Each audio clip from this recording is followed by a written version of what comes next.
Blast off. We're live. Welcome, everyone. Welcome to the show. This is Loser Leaves Wrestling. Loser Leaves Wrestling. And this is the woos and whats of Aew Dynamite. I'm still COVID Red Jefferson. I forgot my clever background. That's okay. I like this background more. It's more real. Yeah, it is more real. My name is Red Jefferson, and I'm here with Hammer. Roy Hammer. How are we doing, Hammer? I'm good. Red, I want to make sure that we get into this before we get started with Dynamite. Let's talk about what we're doing tonight. Okay, sure. After the woos and whats of AEW Dynamite. Red, we have a very we have a very exciting thing that we started doing within the past week or so. We're now on Twitch. We're on Twitch. We're on Twitch, kids. We're on Twitch, and we want you to join us. We're doing basically. I've been having I have a problem.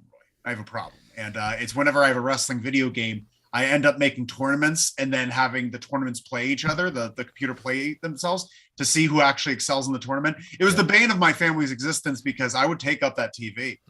I would take up that play that Xbox or that PlayStation for hours with just doing this. And like by the time anyone else was able to play, the system was overheated. It needed a break. And to be clear, you weren't playing.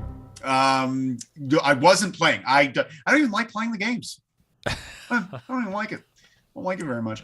Thank you all so much for joining. What you like doing, I want to make sure that when people join us on Twitch after this show, we will be watching a tournament, and we will be talking about the tournament. We'll be talking about wrestling, and we don't know who's going to win these matches. No. We're not controlling any of the characters. It's 118 bracket tournament, and it's nuts. I'm looking at it right now, and very excited about tonight. Got some big things happening tonight, big matches tonight. I added some alternate attires to some people.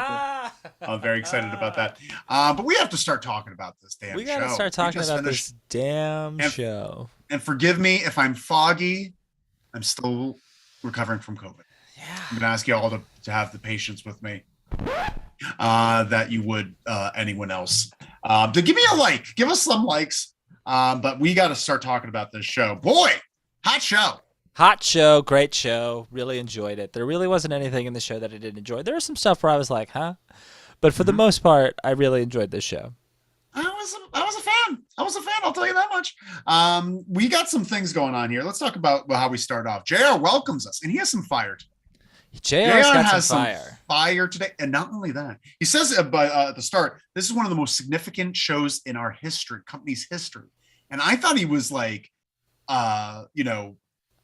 foreshadowing something. Turns out he wasn't. It's just a regular episode. This is just an important episode. But I was just like, who's going to come? That was a good way to start it off for me. That was a pretty compelling thing to say. You should have saved that for next week when it's the 3-year anniversary of AEW. Oh, that would make a lot more sense to save that line for them. But what did you think about JR's outfit? I just think that's standard JR. That's what JR wears now. You think that bright ass 70s shirt with the buttons all the way down to his nipple, like it's spread open.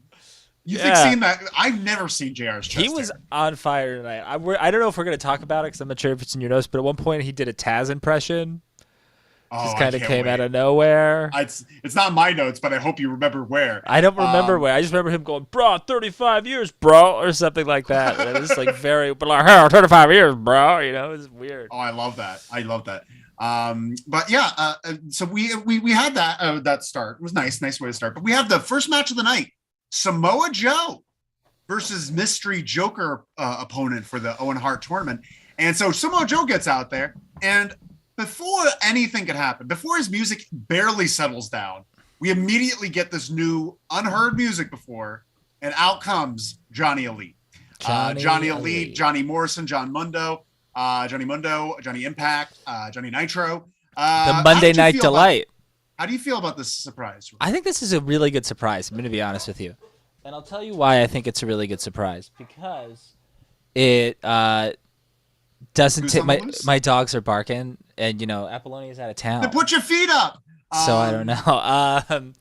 I think this is a really good surprise for multiple reasons. The biggest being, and I realized that tonight, and it's similar to the other Joker. Like, we always talk about fantasy booking and like, oh, it should be this person, and we always aim at the very, very highest. Johnny Mundo, I'll always refer to him as Johnny Mundo. Sure. One, there was no proof of signing. Like, there was no graphic. There was no any of that. Maybe there will be now, but like, he's the perfect guy to come in, have a good showcase match with Joe, and then ride off into the sunset. He doesn't need to be around all the time. Like, this is exactly like we overcomplicate all of this as wrestling fans because we have WWE brains. Similar to your brain fog, the wrestling version of brain fog is WWE brain. WWE on the brain, in the sense that we're always like, oh, we have to overcomplicate this. We always have to, what do you got? I think my brain's much more GCW right now. Well, I'm just saying, like, we've been conditioned for decades now, like, of only seeing WWE booking, and they've been booking the same way for 20 years, pretty much. So you think even though there's going to be a tournament, there's going to be interference, there's going to be run-ins, there's going to be all of these things.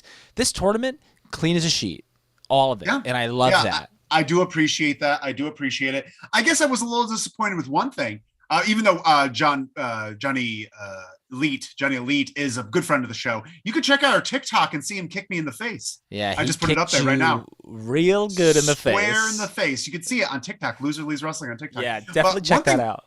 His name, Johnny Elite. Don't like it. Yeah, should have been what? Johnny Dynamite. Oh, Johnny Dynamite's so good. So much better. Because Johnny Elite, there's already Elite too much in this. Being the Elite, all Elite Wrestling, everyone's Elite. As soon as they come in, they're going to say Johnny Elite is Elite, which is going to be funny. Yeah. But Johnny Dynamite would be so much better. Yeah, I agree. What a missed opportunity. We have Joe's in the chat. Joe's here. It's Brittany, bitch. Joe writes, I saw that JR got a contract extension. Guess he was excited to come to work as a result. Oh, that makes some sense. Sure. He came with a fire in his belly today. Yeah. And Joe Rowe also, love me some Morrison. Slow-mo entrances for the win. I do love his entrance. It was kind of a strange slow-mo for me because he didn't, like, normally when he would do the slow-mo, he would also kind of slow down a little bit and give it time, but he just kept on walking, and the camera was just slow. I think I know why, because they told him no stopping for anything. This was a break. They started his music before Joe even had his real time. Like they were just cut for time. They were very short in time. We'll talk about that later. But then we get the match, and man, I'm so. By the way, a couple things in the chat. In the chat and Discord today, S mentioned that he was upset that it was not Gargano, wrong Johnny, and I couldn't be more happy with this Johnny in comparison to the two. And also Connor Riley, a fan of the show, friend of the show, messaged me saying that he thought it was going to be Davey Boy Smith Jr. because it's DBJ. The 20th anniversary of his death. I think it's May 18th. Yeah, it's 20 years ago to the day. This is also Wow. Yeah. That's a missed opportunity. Yeah, it is. It definitely is. But maybe Davey Boy Smith doesn't want to wrestle on the 20-year anniversary of his father's death. Maybe he wants to. I don't know. I don't know. Maybe they offered it to him. Or baby. I'm just joking. Yay! But we had a great match. I loved them two together. Yeah, Joe, this is perfect. Great stuff. What did you think of the match? Anything stand out to you? I thought it was a great match. I thought Johnny Mundo cut his hair, which I don't think he needed to do. But there was I give Johnny Mundo credit because I think he went for a 450 and was very far away from Joe, but kind of made it seem intentional a little bit. I don't know. I thought it was a good match. I thought Mundo looked great. I thought Joe looked great. And I just think I understand S's thought that this is the wrong Johnny for him. However, let's all think long term about all of this in the sense that Johnny Gargano, you can't debut Gargano and have him lose his first match because he has all this momentum. People have been excited about him. Johnny Mundo is the perfect person to come in, have a great match, and lose, and it doesn't matter. You just figure out what to do with him later on. Yeah, I can't agree with that. I just don't like the idea that almost every new person loses. Half, 50% of people that come into the company. I guess that's fine. I guess that's okay because that's actually a little bit more logical. But yeah, all their surprises lose almost all the time. Most of the time. Most of the time. Once a month, they have a surprise person come out that loses. I don't think that's true. What happens? I think only 2 people have lost in their debut matches that I can think of. I could think of a couple. Johnny Mundo, Jay Lethal. Sure.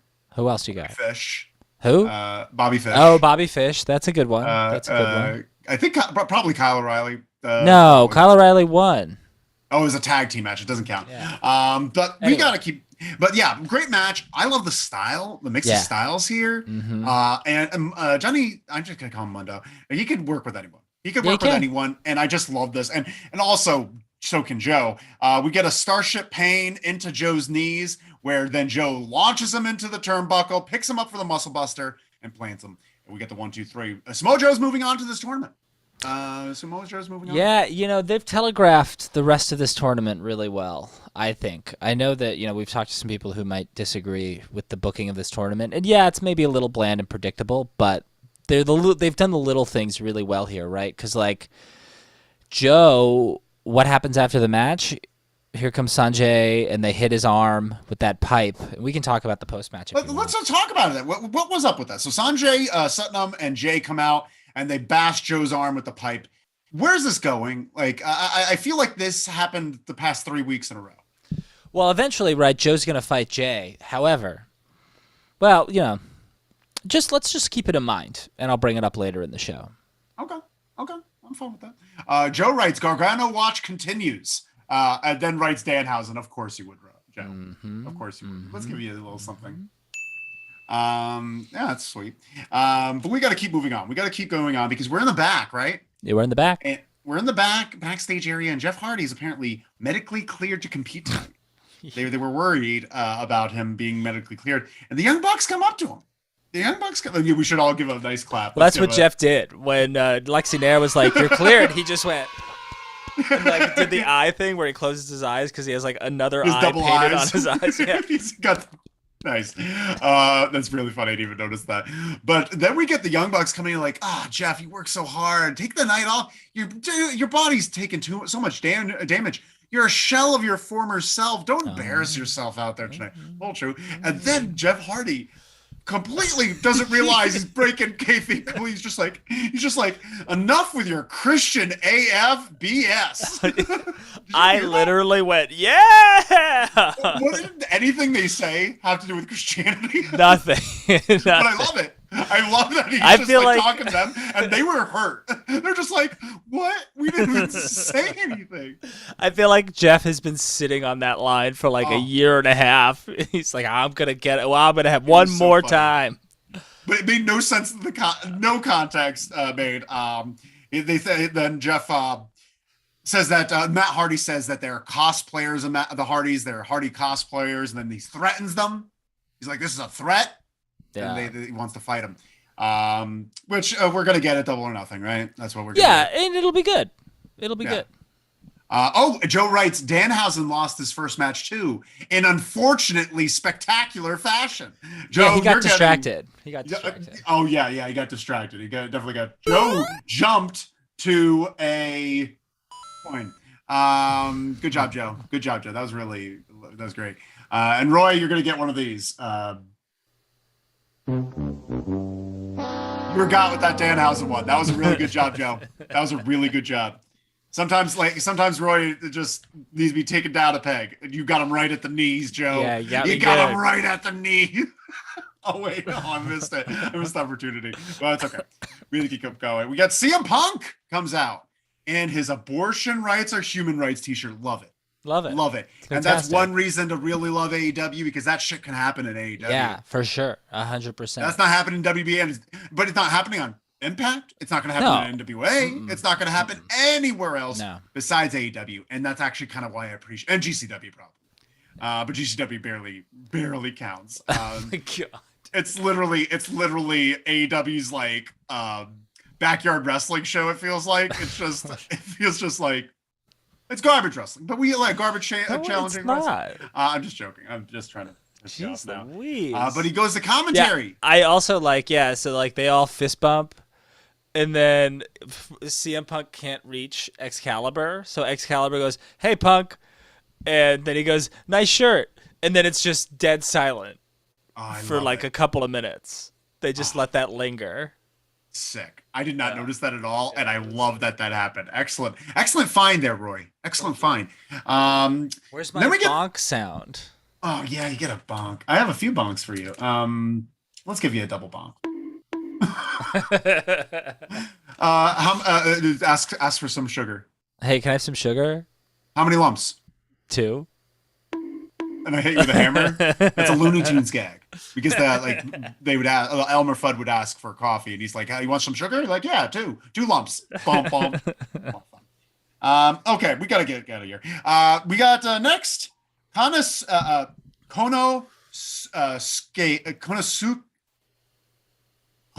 Just go with the last name. Konosuke Takeshita. I got Takeshita. Versus Adam Page. And that's what CM Punk is going to be sitting in on. And they get a brawl to start. I really like Takeshita. I like Takeshita a lot. I was trying to think of like a funny name for like my favorite match of the night, like the hammer nail match of the or something. But this was my favorite match of the night. This is what happens when you hit the hammer and the Legos break. I also want to point out what do I want to point out? I want to point out that this crowd molten hot all fucking night.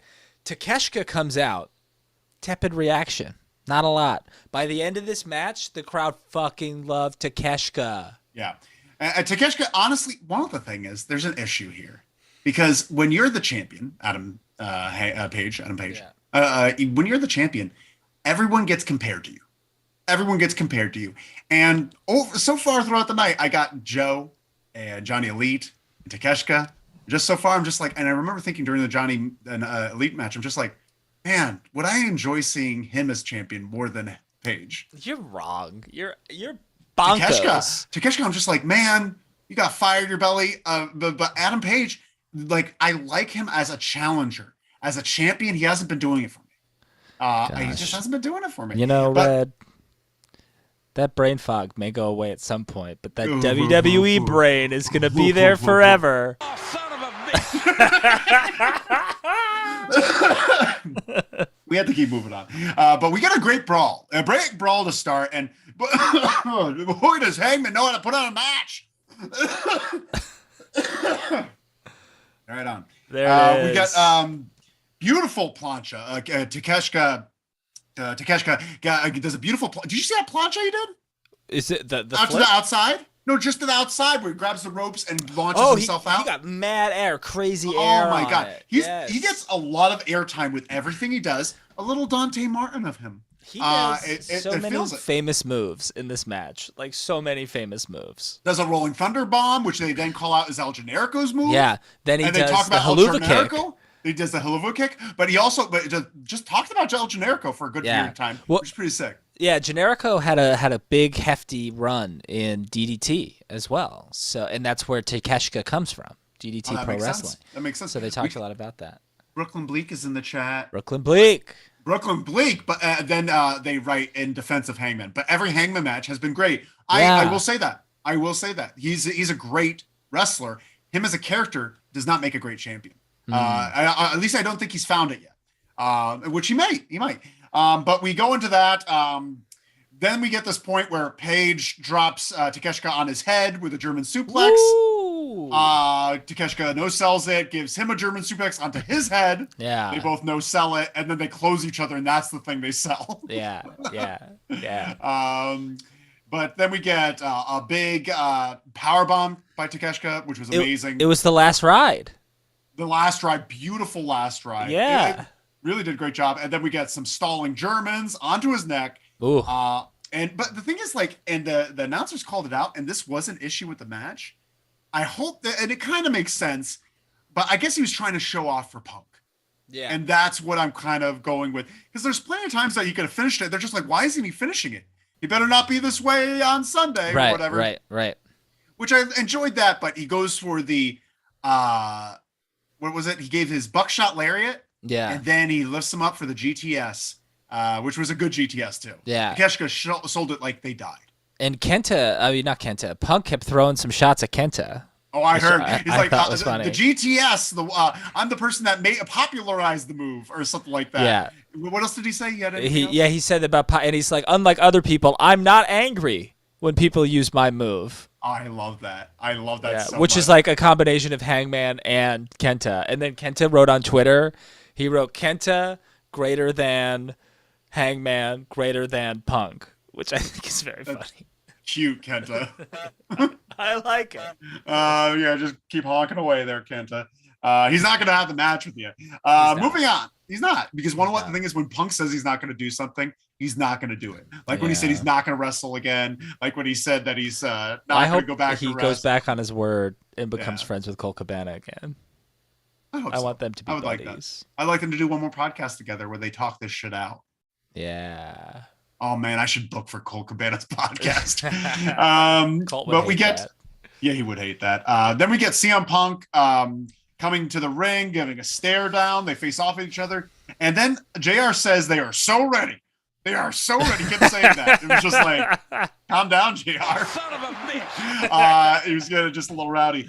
But then Punk, the Punk chants start. CM Punk chants start, and then Paige gets so moody that he walks away. It gets in his head.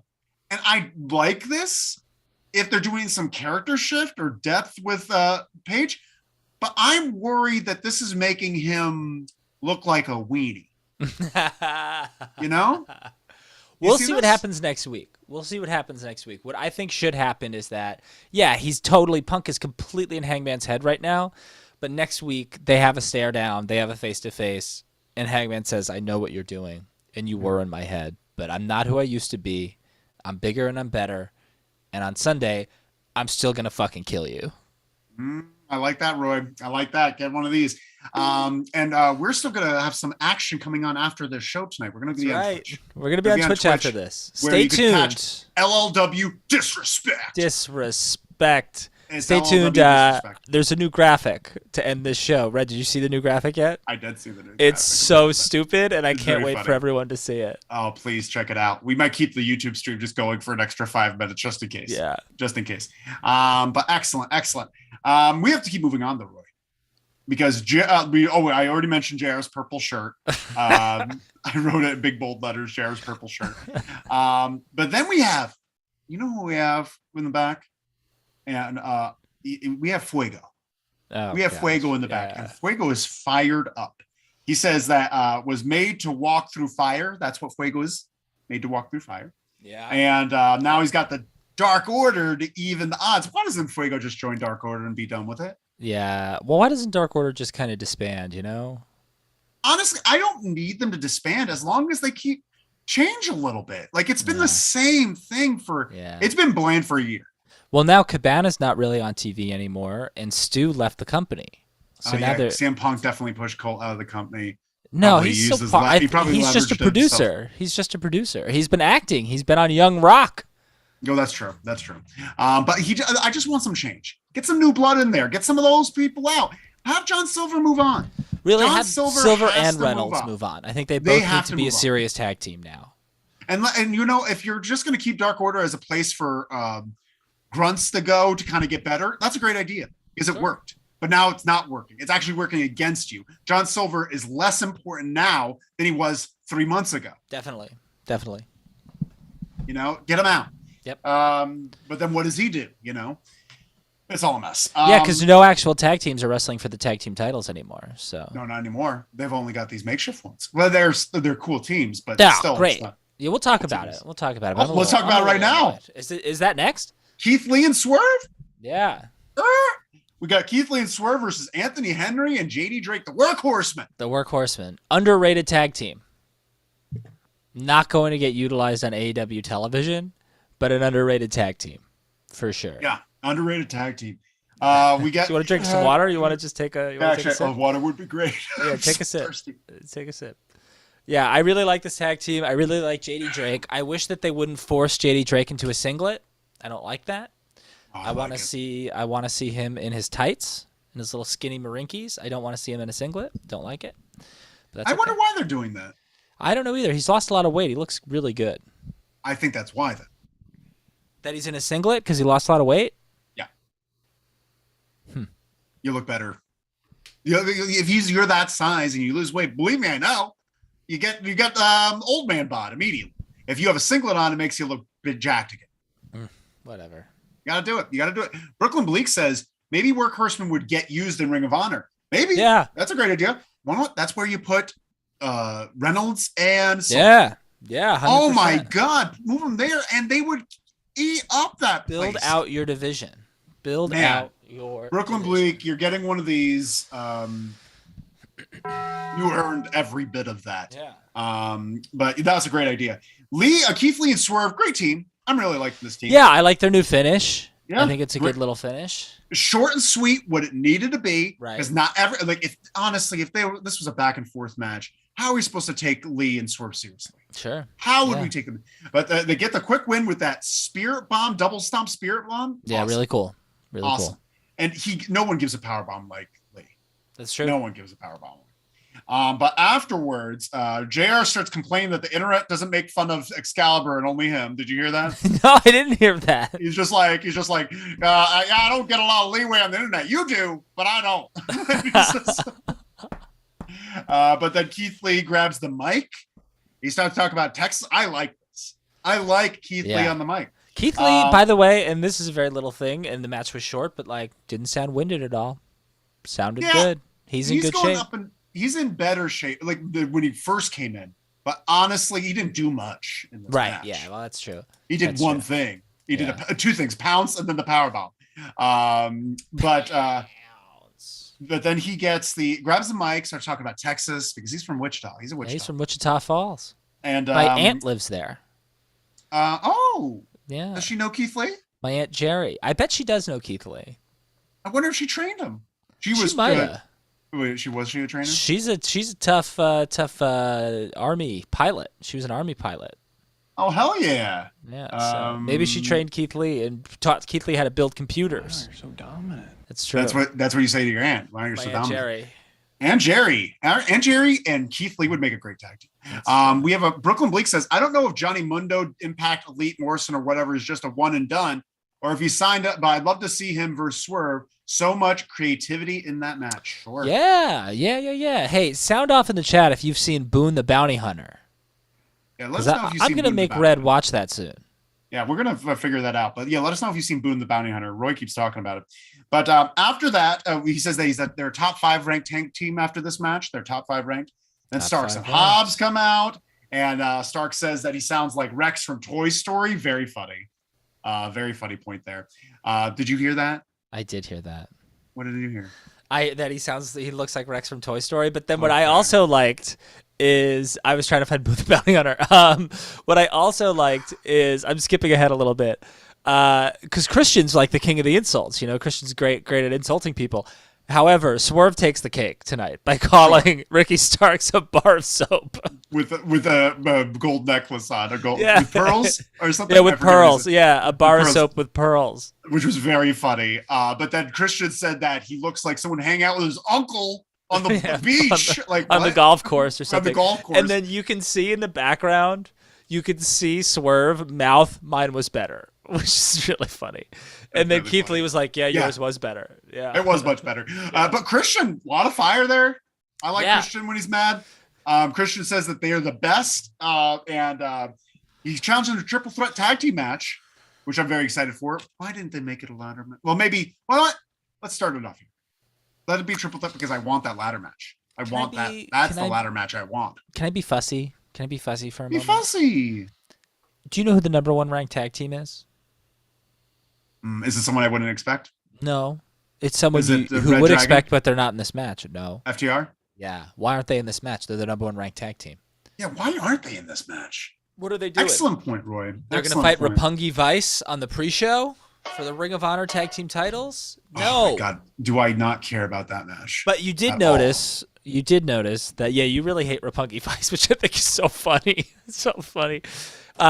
You didn't notice AEW doesn't do anything. The thing is, they do everything very quickly, but then there's some storylines that they just tease you forever.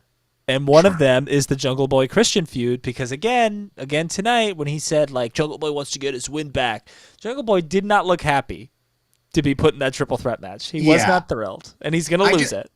No, hopefully. Do I sound weird again? You sound great. Okay, that's good. But I just think that they let things go too long in the oven. Sometimes they need someone there that knows when to take it out. I gotta tell you, they don't know when. We might talk about this on the Weekly Wrestle because there's some this Saturday at 12 p.m. Pacific, 3 p.m. Eastern. Yeah, there's some rumors afoot that there's some unrest and some unhappiness backstage at AEW. I can't wait to talk about it because things have been a little too hectic recently. Mm-hmm. Things are a little too hectic. There's some repetitive storylines. Some people don't know what they're doing up until the minute of the show. That could easily be solved by just giving somebody else the book, along with Tony Khan. Vince didn't do it alone. Vince had Pat Patterson. And not only that, just like with every territory back in the day, there was no one that booked forever. They passed it back around, passed it back and forth. You had one person booking for 6 months, another person booking for 9. He's been doing it for 3 months. 3 years. 3 years. 3 years, I mean. Pretty 3 years much. With no break, all by himself. Yeah. Share the wealth. That's what Cody wanted. You think Cody wanted the book? Cody wanted the book. Or as they say in the 80s, Cody wanted the pencil? The pencil, yeah. Most dangerous move in the wrestling business is the eraser. Joe writes, Brooklyn Bleak says, lol, I did, but I don't remember it in terms of the bounty hunter. It wasn't bad, I think. That's very interesting. Joe writes, if you are going to watch wrestler movies, then you got to go real bad. Santa Slay or Ms. Xmas movie. Or any Hogan movie, which is fun. Honestly, Santa Slay is a lot of fun. Fran Drescher's in it, and I have is that a horror movie? It's a action slasher. I wouldn't call it horror in any way. I don't think there's anything remotely scary about the movie. It feels more like just be garbage. Be garbage. Also, Joe, don't hate on Suburban Commando and Mr. Nanny. They're both horrible movies, but they're a good time. I've never seen No Holds Barred. I honestly, No Holds Barred is the worst one of them. Well, actually, I don't know. I've never seen Mr. Nanny all the way through. But Suburban Commando, and Joe, you need to take that back about Suburban Commando because Christopher Lloyd and Hulk Hogan, Suburban Commando, really are a match made in heaven. Yeah. You know that was originally who that was originally for? That movie it was written for a different pair. Sylvester Stallone and Danny DeVito.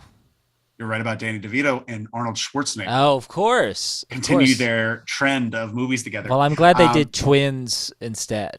Yeah, and Junior. Brooklyn Bleak says they can do FTR versus Motor City Machine Guns. I need that to happen after seeing Shelley versus Sabin last Thursday. Yeah, that'd be great. Shelley fought Sabin on Impact last week? Guessing Impact. Bleak, are you you're a weekly Impact viewer? Yeah, Bleak, let us know. You know, the best tweet I've seen from Will Ospreay ever, was last week, where he said he took a second to shout out Impact because they do have a very good roster right now. They have a deep women's division. They give all those women time. Their shows are logically booked. It's a good promotion. It's a good promotion that deserves a little more attention, not just from the wrestling community at large, but from us too. We should spend more time talking about Impact. We should take a little bit more time with Impact, and maybe we will. Their next pay-per-view or their next special event, we'll do a podcast about it. We do have someone new in the chat. We have Woodsy the Beast. Hey, the Beast! You were here last week. Hello there. Welcome to the chat, Woodsy. Love seeing it. Woodsy says AW needs Russo, bro. Get out of here. Can I tell you, right before... Oh, that is great idea. Right before we hopped on here, I saw a tweet from Russo that said, was the Hulk Hogan, Gawker, Bubba the Love Sponge the greatest work in the history of the world?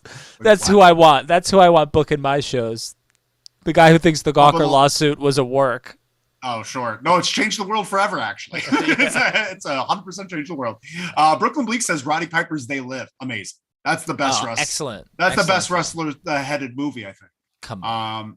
Headed star, because I wasn't Guardians of the Galaxy's pretty good, but Batista's part of a big ensemble. He's not leading. I wouldn't call that that's an ensemble. I that's different to me. Yeah. But of the his name is on the marquee. No one else's name is on the marquee. Well, I do love Walking Tall.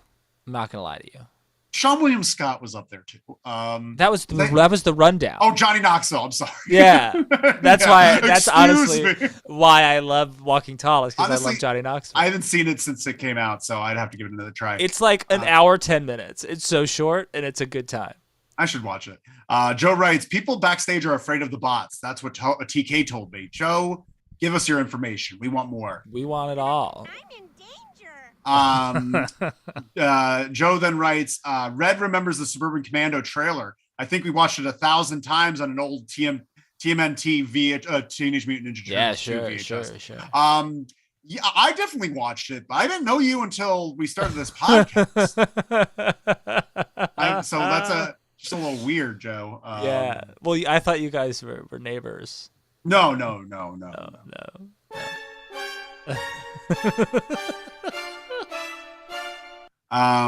Brooklyn Bleak says, I just started watching Impact again. They opened up their gauntlet match with them too. Honestly, from what I've seen, they're insanely better than Raw or SmackDown. We should give it a try. We should definitely give it a try. We absolutely should. Joe also has a comment here. His Muppet movie cameo, Hulk Hogan's Muppet movie cameo might be his best. I'm a bad guy now. Muppets from Space, right? Muppets from Space. He said, I'm a bad guy now. That's his line. I saw that at the Union Theater in Union, New Jersey when I was, 10 or 11 years old. Oh, Union Theater in Union, New Jersey. Yeah. Well, excellent. Let's all give it a honk.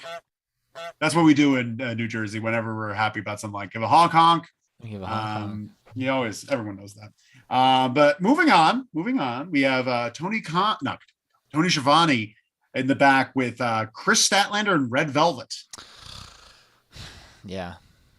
So Red says that something about the baddies. She says something about the baddies totally getting rid of any personality that she once was working hard to create. I know. And now she's just a shill for this faction. Yeah. And then Chris says something how they both have changed, and you haven't changed at all, Chris Statlander. Yes, she has. Oh, she has darker hair. Oh yeah. She has no face paint anymore. That's not true. She wasn't wearing face paint in that segment. Okay, so she only wears it for the ring now. You know what? She has grown. She's grown. Come on, Statlander. Let's see some more. Come on now. This faction hasn't only ruined Red Velvet, it's ruined Jade Cargill. When was the last time she had a match? Yeah, and Jade Cargill comes out, and honestly, you're right. It does ruin it because it's fun seeing Jade like treat Tony and Smart Mark like shit. I like that. But when she's being nice to people, I do not like it. I don't get it. I do not like it. Her being nice to these people after hating, like, I get it. They're your groupies. I get it. The fuck out of here. I don't like it. But moving on, we're getting something real good. Yeah. Real good. Woodsy the Beast says, still mad TNA never combined Lockdown and the Ultimate X match. Oh, interesting. Whoa. Interesting. Well, didn't they do something like that? Well, whatever. Well, I do hate the Ultimate X match. So. I think with the right people, it's a good time, but it's got to be with the right people. That's the thing. I don't like matches where it has to be the right people. It's just like, well, we could have a Punjab prison match if we had Chris Jericho. And, I don't know. We had the Great Khali. Yeah, but we had the Great Khali. But we get this next part. This next part is really something special. MJF comes out. Oh boy. MJF comes out and starts. He's trying to say Texas, but he can't. He's about to throw up. We're in Houston. So fucking awesome. Over this guy. Awesome. And he's about to give some lashes. Give some lashes to Wardlow. And we all seen this. And Roy really laid it out for us last time we talked about it.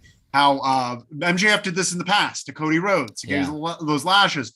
And it's very reminiscent of the Tommy Dreamer getting caned. Sure.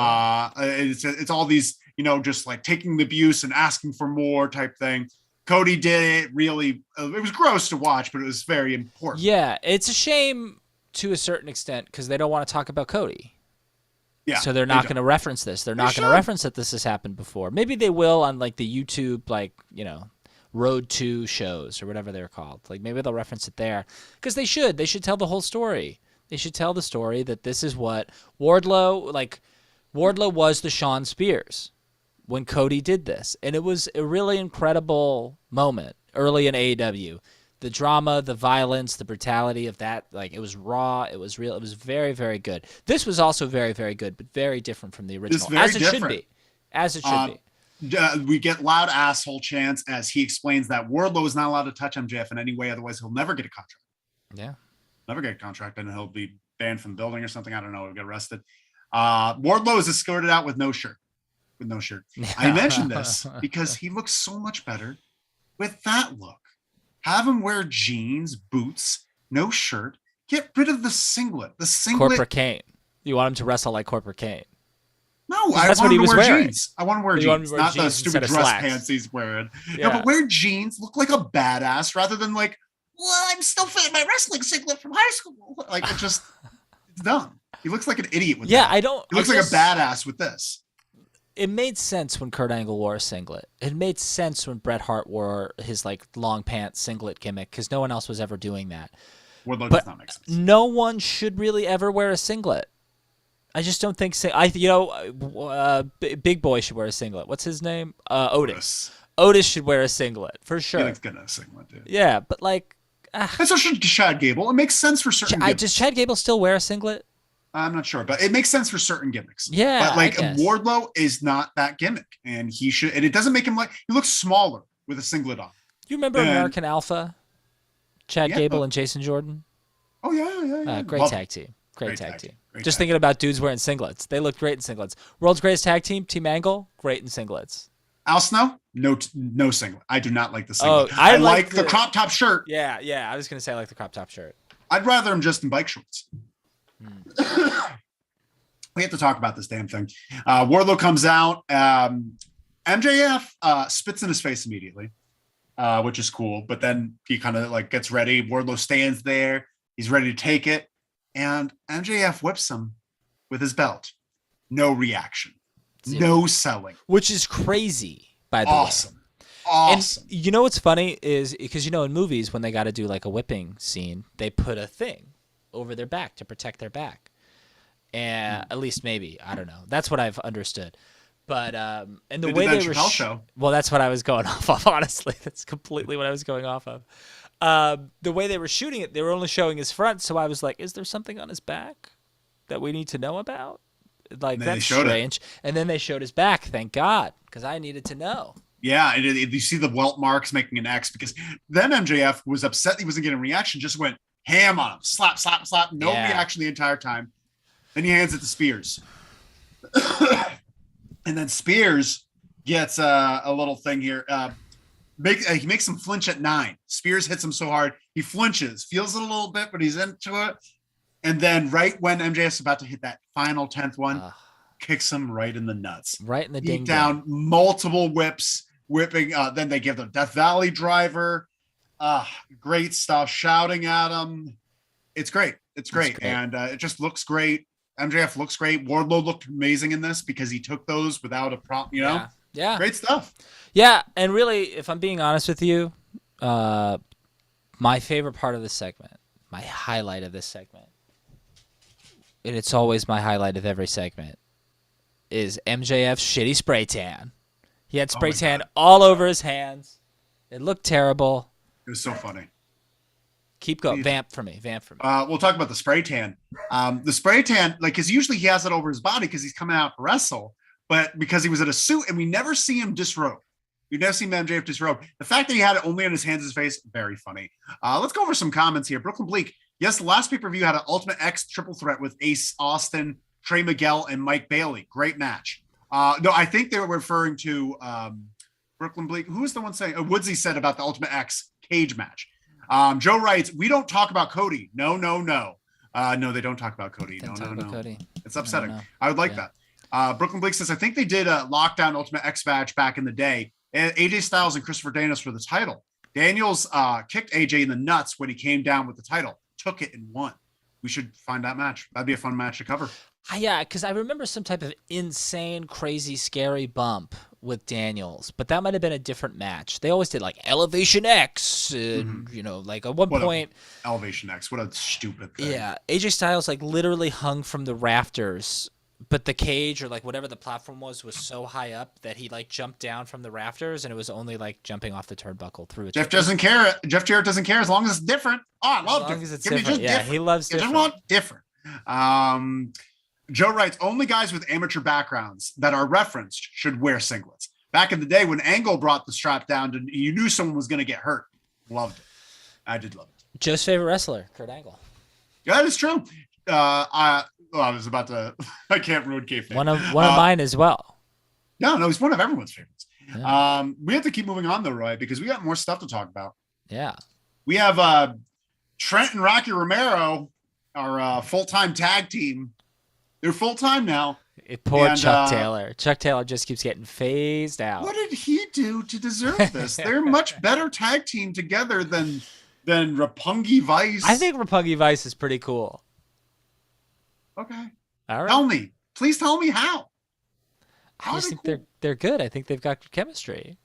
Yeah, but like why should we care about them at all in comparison to Best Friends? Best Friends, we had years of development. 5-star match. Trent's mom. Yeah. The 5-star match. But then they just change it.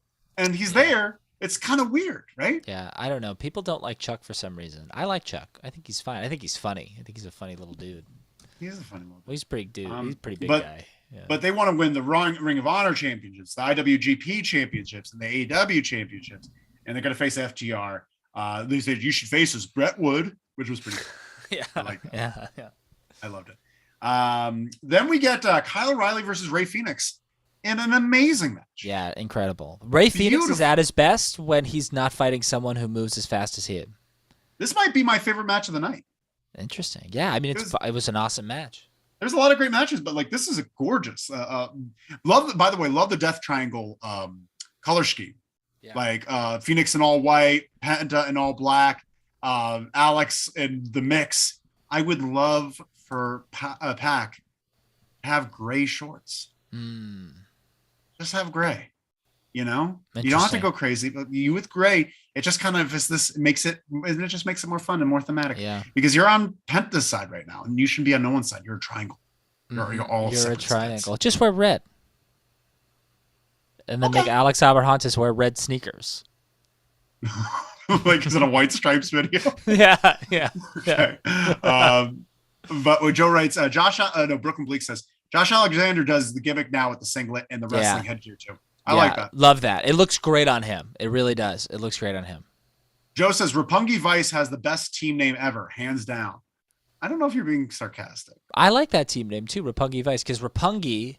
Is it Roppongi or Roppongi? It's Roppongi, which is the part of Japan where all the vices are. You go to Roppongi to party. It's the party part of Japan. What about them says party? Trent's hollow dead eyes? What about Rocky's sparkly jacket? His sparkly eye patch. Oh, that's where the party's at. Everyone wants to hang out with that guy in Roppongi district. Brooklyn Blake says, I can't wait to hear your opinion on a certain match that happened tonight. Oh, we'll get there.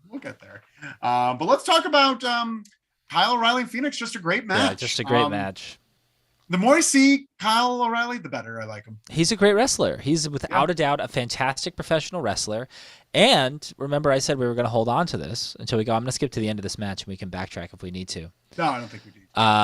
Joe wins this match clean. And then after the match, gets hit in the shoulder with a lead pipe, and he's grabbing his arm. If he's cleared to wrestle, now he has to wrestle Kyle O'Reilly, who won the match after beating up Phoenix and making him submit after putting an arm bar on his injured arm. So now Joe has to fight O'Reilly with an injured arm, and I don't know if you noticed this, but in the main event, Adam Cole had a lot of kinesiology tape all over his shoulder. And his Kyle O'Reilly's going to win this. I don't think so. I think Adam Cole's going to win this, but that's going to be the story of the match. Yeah, that is the great story. That's a great point. Great insight, Hammer. Great insight. Give me my bonk. Yeah. Brooklyn Bleak says Roppongi. Joe writes, no, seriously, I love that name. Just sounds cool. Okay. Yeah, it sounds cool. It does sound cool. Sounds real cool. But we get a beautiful back and forth match, and there's this sequence where Phoenix rolls in. He's going for his rolling in cutter, but Kyle O'Reilly catches his arm, just makes him tap. Catches his arm. And it's an arm. It's the arm that's been hurt for the last 3 months. That's why he was out of wrestling. Go, you got to cough. It's and that's what, S was saying, that he didn't love the booking of the tournament because it feels like kind of sterile and kind of predictable. And that's true. But like I said, the little things that they're doing are really great. There's no bullshit. There's no Bobby Fish run-ins. There's no Rebel run-ins or Jamie Hayter run-ins in any of these matches. They're straight wrestling matches. They're good fucking matches. And there's talented people. And they're telling a story with all of this. Well, I don't know if they're telling a story on the women's side just yet, but... Well, we'll see. We'll talk about some of that tonight. Then we get Jericho in the Regal confrontation. I wrote so much about this. It's ridiculous. This whole thing from beginning to end was fucking batshit crazy. It was so nuts, and I don't know what to make of it. But I enjoyed it for whatever it is. If someone was like, can you define AEW for me? This is a segment that defines AEW. So much inside baseball, so many people going off the rails. The segment ran WWE too long. references. But like a white hot crowd who ate it up. And as I was watching it, I audibly reacted to many things that were said. I scared Goose. I scared my dog because I was so hyped for some of the things that were said. Here's like a little play-by-play. We get Bryan Danielson and Regal coming out together. No Yuta. Yuta's in Japan. Oh, that makes sense. Then we get Eddie. Then Moxley comes out, and Eddie just tags along with Proud and the Powerful behind. Like, I wish they had their own entrance, but I guess they have their own thing. They have their own thing. Moxley and Eddie have their history, and I get that, but their history. Eddie deserves his own pop. Sure, and he got it. He got it later, but it just looked a little insulting. Then we get 2.0. They get the Jericho Appreciation Society coming out, and then 2.0 is like, hey, no pyro, no Judas, no sing along. You don't deserve it. Did you notice though that they played the song just long enough so Jericho could get his royalty check? Oh, is that what it is? Probably, I assume so. I don't know. Makes sense. Oh, I like that. I like that lore. 2.0, by the way. Both of them, heat-seeking missiles. The crowd just fucking hates them, and they're so good at being hated. Yeah, they're so good. The other guy's doing a lot of good work. I'm really liking it. Cool Hand Ange and Daddy Magic. Okay. Daddy Magic's really maybe the best. Daddy Magic is great name. Great name. He's incredible. Jericho says that he thought Regal would be dead by now. He thought he'd be dead because of all the things he did. He says he's got fired from every company he's ever been in and wasted potential. He's like looking at Eddie Kingston, wasted potential. And Eddie Kingston goes up to Regal. He's just like, you believe this guy? And then Regal just no-sells him. He's like, get out of my fucking way. Just walk. Stop distracting everything for everyone. Great stuff. And then he starts making fun of Proud and the Powerful and Eddie, saying they're stupid. Makes another reference to Eddie's fictional wife. Then he calls Bryan Danielson a nerd. But pretty soon he's gonna be, because of the crowd he's keeping, he's gonna have disco biscuits and be in a program with Moxley. Oh, whoa! And then he mentions the fireball because he's a wizard. Then he reminds Regal that he peed in his tea one time on WWE television. Yeah. And what Regal says will bring anyone to their knees. Regal says that Jericho's voice is so bad that he'd rather hear the sound of a burning orphanage. What dark thoughts are in Regal's mind where that's the first thing he thought of? After he said that too, there was that pause for a crowd reaction, and the crowd was just like, ugh. No, why do we have to think of that? Then Regal says that he fucked himself with Jericho's toothbrush for years. For years. Every time! He said every time Jericho went to the ring, he'd go to his bag, grab his toothbrush, and stick it up his bottom. Bottom! But the thing is, what the worst part, because what Jericho did, he's peed in your cup. It doesn't do anything to Jericho. It doesn't hurt him. Shoving a toothbrush bristles first hurts. You're doing that every match. That's 300 matches a year. He's asshole. I wonder why he has so many stomach issues, because he's shoving bristles up his butt. Oh, man.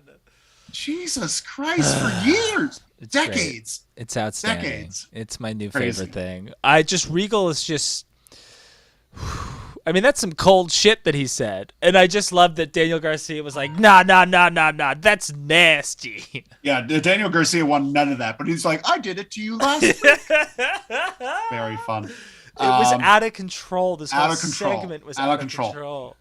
Then Jericho starts talking again, saying there needs to be a match that's able to contain them. And Moxley stops him. He's like, no stadium stamping. Oh, I love it. I out loud, this was a time where audibly I went, oh, Red loves this because you hate the stadium stampede. I hate the stadium stampede. And so does Jon Moxley. Moxley hates it too, thank God, because that'd be embarrassing for them to be in. And then what happens? Jericho starts talking about the people in the group and say how they don't get along with each other. Yeah. They Proud and Powerful and Moxley. They try to eye for an eye match. And then did you hear that? Did you hear that other WWE reference? The good one. The good one. Hilarious. The good one. That was because no one actually had a fake eye fall out of their face. So it was a good match. Could have helped. I like the fake eye stuff. Yeah, it's WWE brain. Oh, get out of here.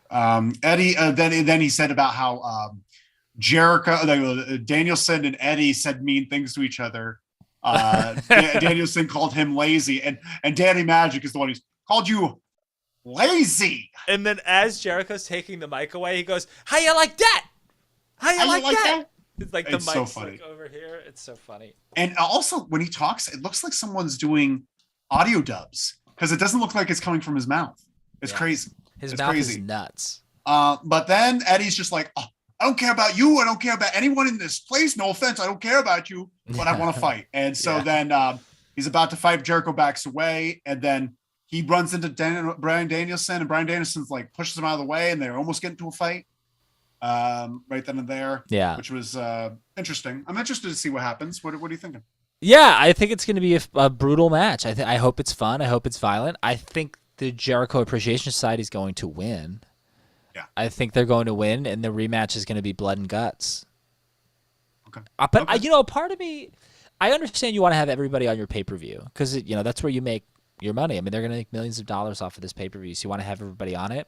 But, your first ever time in California, your first ever show in the state of California at the Los Angeles Forum is the show after Double or Nothing. You're going to be there. Well, shouldn't you save this? Shouldn't you just do blood and guts there? Shouldn't that just be your main event for the first Dynamite? I do agree with the fact that you shouldn't just do the top match immediately for like you should work up to the big matches like a Hell in a Cell, or if you just immediately have it, then it means nothing. Oh, we're just having our blood and guts match, then it's like any WWE Elimination Chamber paper. Sure, that's a good point. Very good point. We have some comments here. Brooklyn Bleak says if Cole wins and gets too big and cocky, that'll be great. Interesting.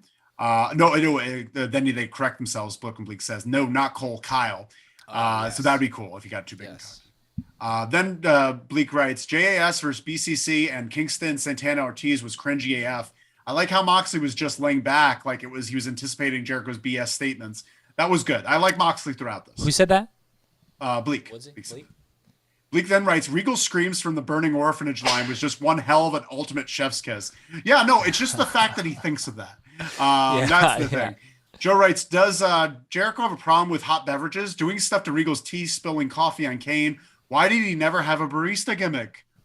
That would have been so much fun. Yeah. Jericho's taking orders, but he refuses to serve people that wear masks because this is a free country. Joe writes, missed opportunity, I guess. You're damn right. Damn right.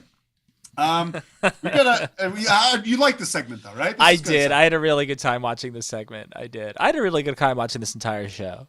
You know who else liked it? Who? Dante Martin, Matt Sydal. They love to fight. Yeah. Finley announces them. My name's Matt Sydal, and I love to fight. Because he does. He really does. Because he staggers through a promo with Dante Martin. You know those two. It's really the Ric Flair, Dusty Rhodes of our times. And they're talking about how they want to fight the Blackpool Combat Club. Not a good idea to have Matt Sydal be your mouthpiece, right? No. Bad idea, right? No, not good. Not good. Not good. Not good. Not good at all. Not good. I'm having trouble here. With what? You okay? Everything. Oh, but when we get another match here, and I can't wait. I think this is who was said it before? Brooklyn Bleak. I think it was Bleak. About? Yeah. Britt Baker versus Maki Ito. Did I say that right? You did say that right, Maki Ito. I'm gonna say this right now. Yeah.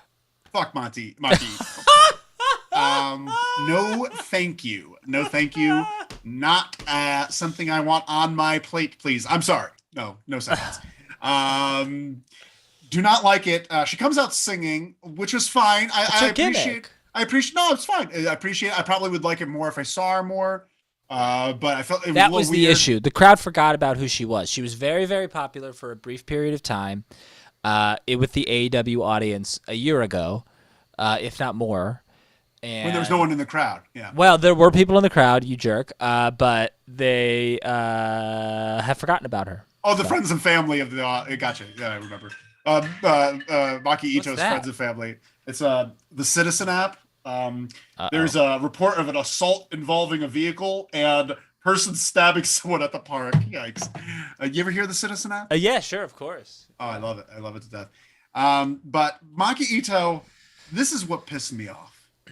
And this was a bad match. I'll say this right now. This was a definite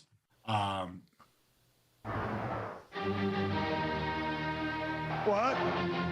This is the what of the night for me. Because she made Britt Baker look bad.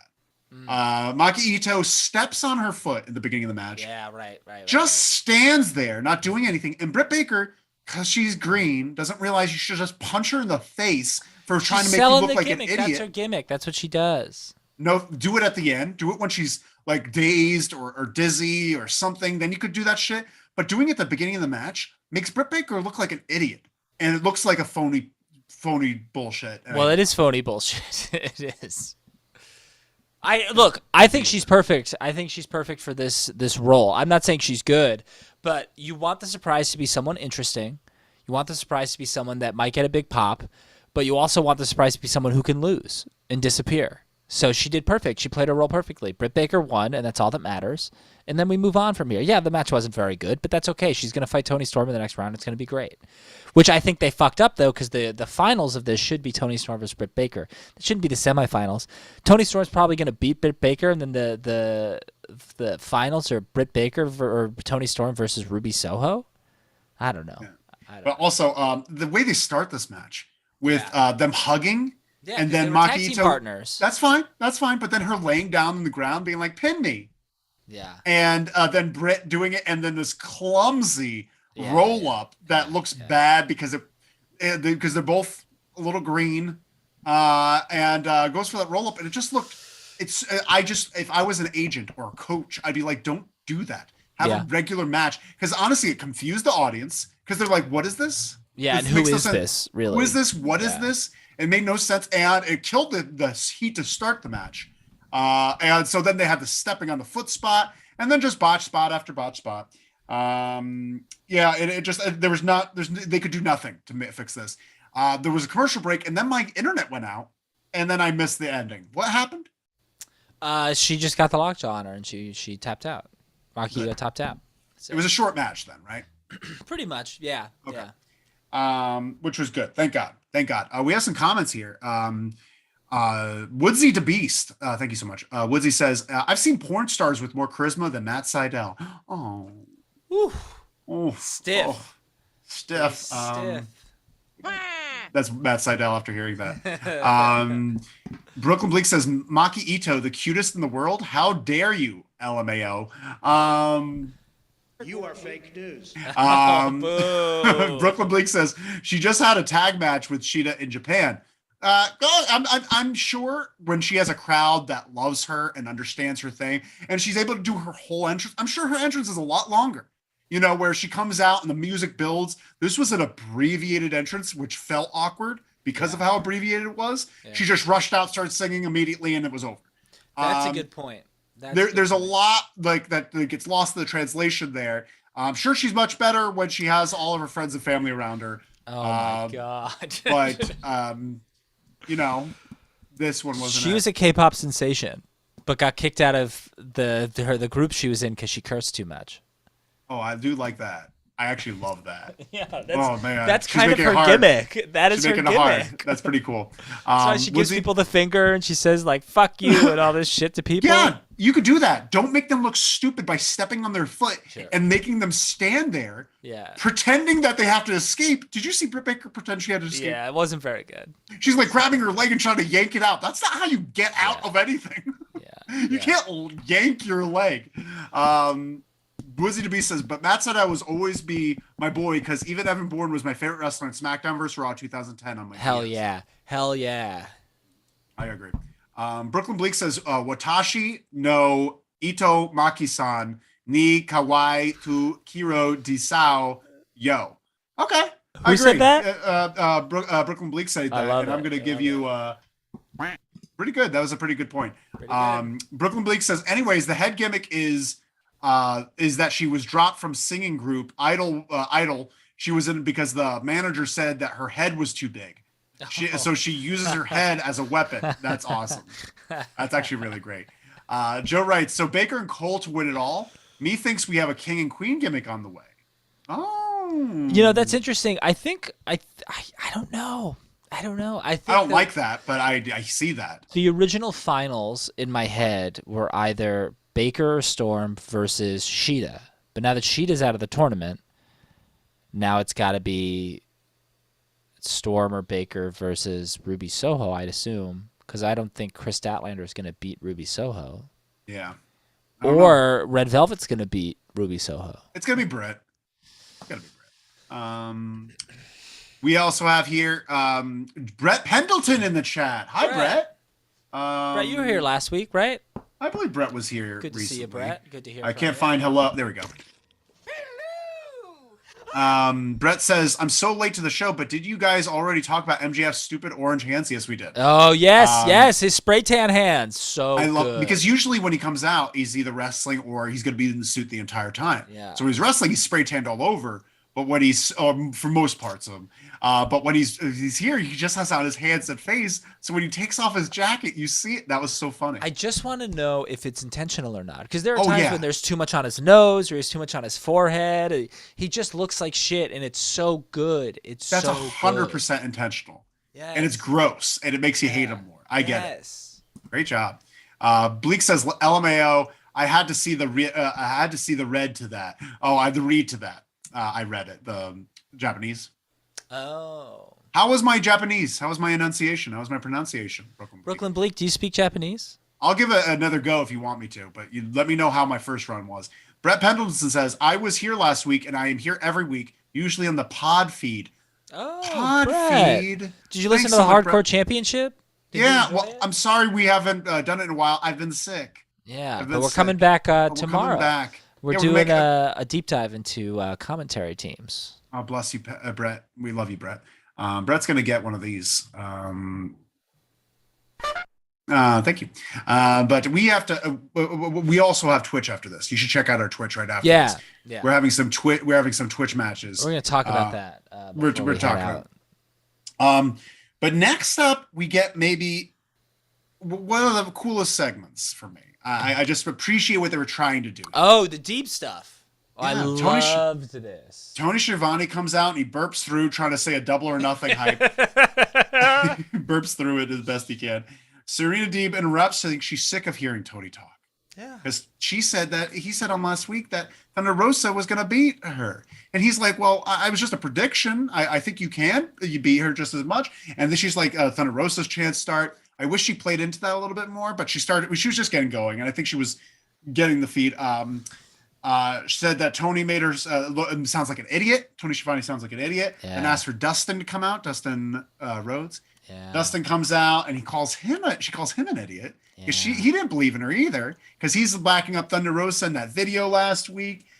He's like, JR's the only one with brains. And JR is so happy for someone to say that. And he was so appreciative. But then she talks about how she doesn't get any respect and how she hasn't gotten any respect. And she's done terrible things for this industry that didn't give her the thanks she deserved. She talked about getting breast implants because some old pervert wanted her to do it. I wonder who. Oh, there's so many old perverts. But you know who called her and said it? It was Johnny Laurinaitis. Oh my God. But then she talked about shaving it'd be helpful. But they never say directly to get breast implants. They're like, it'd be helpful if you maybe had some cosmetic upgrades done. On your TV faster. He's a terrible man. Then she talks about getting her head shaved, another WWE reference. But that was a cool gimmick though. Sure. Then Thunder Rosa comes out, and which isn't really a good look. No, it's not really because her. The thing is, something happens. She hits Dustin or something happens. But when that happened, Thunder Rosa was already coming out. Thunder Rosa came out and looked really pissed off and looked like she was going to go fight Deeb. But Deeb hadn't done anything. Yeah. Deeb was just telling the truth. Yeah. So, Thunder Rosa looked like a ding-dong coming out here to fight. How dare you tell your story? Yeah, they ended it poorly. One of what this should have been. She should have gone out, interrupt Tony, just like she did, and then call out Thunder Rosa to come out. She should have just beaten up Tony. I would love that. But but just Thunder Rosa comes out and she's just like, listen, you don't know everything that I've done for you specifically. Yeah. And she goes through this entire thing of things that I did for this industry that you love so much and that treats you so well did not treat me well, And she talks about that and she leaves Thunder Rosa speechless. Yeah. She just walks out. That's what you do with Deeb. Let her say her piece, and that where Thunder Rosa has nothing to say because it's all true. Everything that Deeb said is true. I really think Deeb did a great job here. Deeb did a great job. Deeb never talks. She's probably never done this in her entire career. She did a great job. Great job, and I want more of it because she'll get better and better. But yeah, great stuff. We have great stuff here. We have some comments here. Woodsy DeBeast says, "I bet if Cole and Britt win the tournament, they go into a feud with Sammy and Ty to see who is the true royal couple." A little Tony Schiavone there. Yeah, welcome to Double or but that'd be fun. Cole Britt versus Sammy and Ty. Actually, no, I'd hate that. I don't want Sammy or Ty on my TV anymore. You know what was really great about this week's episode of I appreciate AEW your thoughts, Dynamite? Woodsy, though. What? No Sammy or Ty. No Sammy or Ty. Or Scorpio Sky or Ethan Page. Where's your pillar? Oh, where's that pillar? He's gone. He's not a pillar, guys. All right. Brooklyn Bleak says, wow, if Cole and Britt do win, that would be something to be used story-wise. That'd be interesting. It would be interesting. Did you hear they're getting belts? That's rather than a trophy, each person's getting a belt. I don't like that. Yeah, I don't really like that either. I like a trophy. I think they should have handheld trophies, just like Owen had with his Slammies. Yeah, that's a good call. I think that would be good. No big trophy, just handheld ones that they hold so they could bring to the ring and use to deck people. Joe writes, speaking of the podcast, can you guys go back to putting all shows on the feed? I like to listen to Wednesday or Saturday show I miss in the car. That's nice, Joe. I think the reason that we stopped, and tell me what you think of this. We'd love to hear your thoughts. The reason we stopped is because we felt it was a poor podcast experience. Yeah, reading a lot of comments. Reading a lot of comments, and it's fun for people who know the comments and recognize all the fun characters that you get to see. But yeah, who said I wanted that fake news? Wizzy Beast just said, who said I wanted that fake news? I think it was me right now. You are fake news. Sorry, Wizzy Beast, you asked for it. We have to move on, Roy, to the main event. Yeah. We have Jeff Hardy versus Adam Cole. Jeff Hardy versus Alan Cole. And what I got from this, I didn't like it too much. Yeah. I thought this was awkward, clumsy, and everyone was messing up everything, right? Well, Jeff Hardy shouldn't be wrestling singles matches. No, he should not be wrestling. So, it's funny because it's like, oh, wow. Like, they started this match at like 9:50 or 10:50 or whatever, 8:50, 6:50. And the match went like 8 minutes. And it was the perfect length. It shouldn't have gone any longer. It could have maybe even gone a couple minutes shorter. Yeah. It wasn't. I'm good. Yeah, good. We're good. I think it was there's just a few spots that I wrote down, like the whisper in the wind into the super kick, not even close to his Didn't head. even touch him. Didn't touch him. It wasn't close to his leg. Just didn't touch him. Jeff Hardy's done well. Cool Russian leg sweep into a pin. Yeah. Which sometimes can be cool. He Russian leg sweeped him. Cole didn't roll all the way back, and Jeff Hardy can't reach. So no. Cole is like lifting up his legs to get pinned by him. It was a little awkward. Yep. But yeah, it was just awkward. We get a missed swanton into a boom kick, and which has Adam Cole winning and moving on to the tournament, of course. Yep. How do you feel about the match, Rory? Whatever. Yeah. I didn't think it was very good, but that's okay. Yeah, it's true. The Young Bucks come out. Adam Cole attacks the Hardys from behind. They do a beatdown. Then Sting and Darby Allin make the save. Yeah. Sting chucks a chair at Kyle O'Reilly's head. That Sabu is style. One of my favorite moments from the night. He's never done that before in his entire life. No, and he didn't throw it very hard. And, no, he didn't. But it made a great noise. And then they get retribution by doing a super kick, a double super kick that hits him in the obliques. And hit him in the elbows. Hits him in the high armpit. Yeah. And then he sells it but then they Pillmanize. They Pillmanize him. Yeah. They totally Pillmanize. They put a chair around his ankle and stomp on it. So maybe we'll see Sting take a little break. I would like that. Yeah, I think this is a good way of giving Sting a little bit of break. And Darby kind of needs the separation right now. Yeah. He's had the rub for a while. No more tag team matches for Darby. Darby needs Darby needs a feud with Malachi Black or something. Yeah. Why don't have Darby have a feud with Johnny Mundo? Adam Cole. Sure. Yeah. Adam Cole needs someone. Yeah. But Darby needs to win a feud. Have him win against Adam Cole. Adam Cole does not need to win anything. That is true. That's true. He does not need to win. That's true. But yeah, that's the end of the night. That's the end of the night. That's the end of the night. But it is not the end of our night. Oh, it's not the end of our night. We had so much fun tonight. We did. Let's continue some of this fun. We're going right over to Twitch. After this. Go on, check it out. Hang out with us. Follow us. Loser Leaves Wrestling on Twitch. Loser Leaves Wrestling. We should be going on fairly soon after this. I'll give it 5 minutes. Yeah. The information, just in case you need it, will be on our closing screen. We'll leave it up for an extra minute or two, just in case you can, if you need the information, it's there. Enjoy the graphic I made. It's very stupid. We have some comments here before we get going. Yeah. Brett Pendleton says, why not give the winner's crown and glue King to the front of their names? That would be funny. The winner's crown? What's a winner's crown? I'm not sure. Like a winner's crown. Oh, like a crown. Actual crown. Oh, I like that. Yeah. I like that because he's the King of Hearts. He's the King of Hearts, Owen Hart. Brooklyn Bleak says, I always love that Stinger stroll to the ring when all hell's breaking loose in the ring. That's very funny. Yeah. He does have this certain kind of back to the office. Yeah, that's what him and Jeff Hardy have in common, except Jeff Hardy dances as his brother's getting his ass kicked. Yeah, it's true. Brooklyn Bleak says, Darby Allin versus Fuego del Sol. Oh my God, why are you joking? Who said that? Bleak. Bleak is having fun with us right now. He's having a good time with us. Because they wouldn't say such hurtful things to us otherwise. Jeez, Bleak. Check us out on Twitch after this, but we're having some fun. Have a great one. Anything to say, Hammer? Yeah, see us on Twitch. We're going to be hanging out talking wrestling. We're going to be unfiltered on disrespect. Unfiltered on disrespect. The LLW disrespect. Thank you all so much. Have a great one. Ending at 5, 4, 3, 2. It's Brittany, bitch. Olay.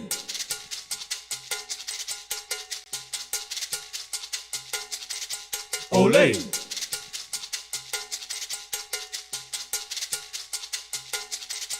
Olay.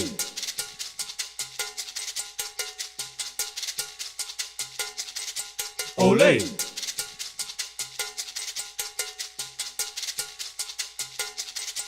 Olay.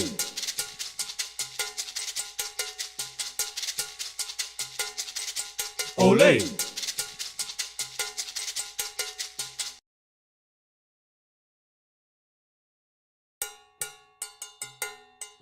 Olay.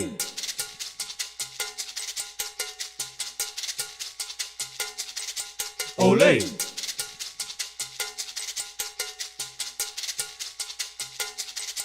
Olay.